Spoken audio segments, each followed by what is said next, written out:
Muy bien, continuamos ahora con los antecedentes de la constitución política de nuestro país.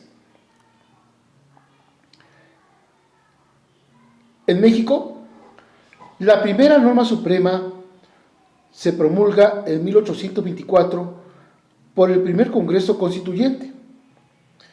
Una vez consumada la independencia de nuestro país, que fue encabezada por Miguel Hidalgo Costilla e Ignacio Allende, continuada después por José María Morelos y Pavón y concluida posteriormente por Vicente Guerrero.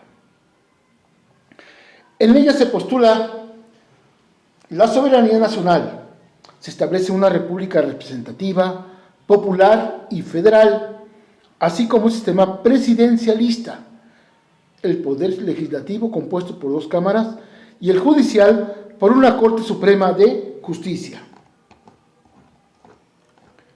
¿Sabías tú, por ejemplo, que en la creación de la Constitución de 1824 influyeron las ideas filosóficas de Juan Jacobo Rousseau respecto a la soberanía, las del barón de Montesquieu sobre la división y equilibrio de los poderes, el federalismo estadounidense y la Constitución de Cádiz de 1812 en cuanto a su procedimiento legislativo?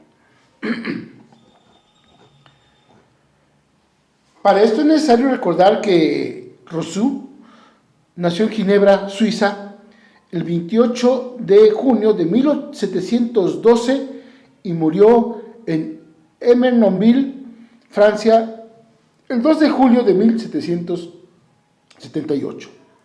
Fue un escritor, filósofo, músico, botánico y naturalista. Sus ideas influyeron en la Revolución Francesa, el desarrollo de las teorías republicanas y el crecimiento del nacionalismo. De entre sus principales obras destaca El Contrato Social, entre muchas otras, por supuesto. Nuestro barón de Montesquieu, cuyo nombre era Charles Louis de Secondat, señor de la Brede, nació en Château de la Brede el 18 de enero de 1689 y murió en París, Francia, el 10 de febrero de 1755. Fue un cronista y pensador político francés que vivió durante la Ilustración. Destaca por la teoría de la separación de poderes que fue incluida en constituciones de todo el mundo, tales como el nuestro, por supuesto, donde aprecias el poder ejecutivo, el legislativo y el judicial.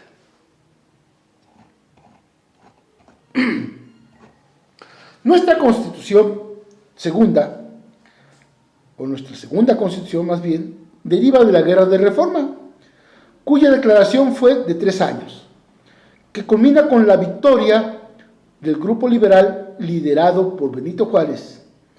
La Constitución de 1857 estableció la división de poderes, el gobierno republicano, democrático, representativo y federal, reconoció los derechos del hombre y estableció el juicio de amparo para su protección.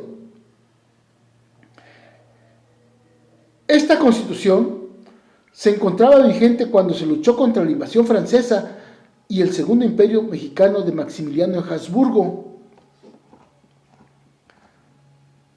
Hay que recordar que la crisis económica y social de principios del siglo XX condujo al estallido de la Revolución de 1910 que guió Francisco I. Madero y logró la renuncia y retirada de Porfirio Díaz. Este movimiento evidenció la necesidad de reformar la Constitución de 1857, sin embargo, no se efectuó debido al golpe militar de 1913 de Félix Díaz y Victoriano Huerta, que culminó con el asesinato de Madero y de José María Pino Suárez. Después vino Venustiano Carranza con el carácter de encargado del Poder Ejecutivo, convocó a un nuevo Congreso Constituyente en septiembre de 1916 y promulgó la Constitución del 5 de febrero de 1917. El Congreso Constituyente de 1917 estuvo integrado en ese entonces por 214 diputados de toda la República. El contenido social de la nueva Carta Magna lo hizo destacar de tal forma que se le definió como el Congreso creador de la primera Constitución social del mundo. Eso es lo importante.